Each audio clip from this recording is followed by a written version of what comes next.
నా పేరు జ్యోతి అండి. కపిలేశ్వరం మండలం ఇదివల్ల గ్రామం. అయితే మాకున్న ఆర్థిక సమస్యను బట్టి నేను ఒక ఏజెంట్ని నమ్మి నేను అబ్దవి వచ్చానండి. నలుగురు ముగ్గురు ఉంటారు. అందరిని ఇక్కడ తీసుకొచ్చి పెట్టారండి. ఇక్కడైతే నలుగురు ముగ్గురు లేరు. ఒక్కరిదాన్ని చేయాలి పని అంతా, అలాగే చేయించుకుంటున్నారు. అయితే సరిగ్గా తిండి పెట్టడం లేదు, అలాగే సరిగ్గా జీతం ఇవ్వడం లేదు, ఇంటి చేసుకోనివ్వడం లేదు. అలాగే నేను వచ్చిన దగ్గర నుంచి పని ఎక్కువైపోయి నాకు అసలే ఒంట్లో బాగుంటలేదు. ఆవేశం వచ్చి గుండెలు ఆగేసి ఎన్నుముకతో ఎంతో బాధపడుతున్నాను. హాస్పిటల్కి తీసుకెళ్ళి ట్యాబ్లెట్లు ఇవ్వమంటే అస్సలు పట్టించుకోరు, అసలు ఏమీ ఇవ్వరు.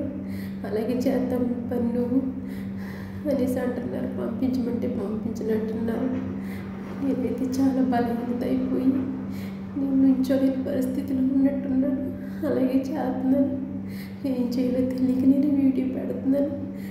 దయచేసి వీడియో చూసిన పెద్దలు అధికారులు స్పందించి నన్ను నరకం నుంచి నన్ను తప్పించి నా బిడ్డల దగ్గరికి, నా బాధ దగ్గరికి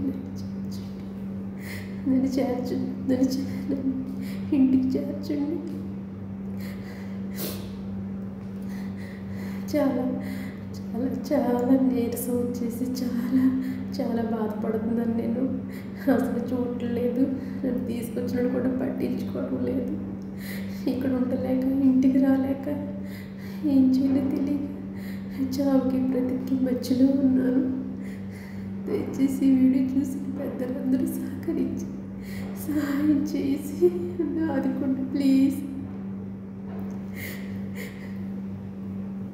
ఈ వీడియో చేసిన తర్వాత నేను ఎలా ఉంటానో ఏంటో నాకే తెలీదు. చాలా భయంగా ఉంటుంది ఇక్కడ. అసలు 2 రోజులు కూడా అన్నం పెట్టకు, ఒకసారి చాలా వేదన. దయచేసి సహాయం చేసి నన్ను ఆదుకోండి ప్లీజ్.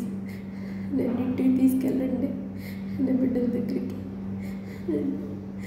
సహాయం చేయండి. పెద్దలందరూ కలిసి సహాయం చేయండి.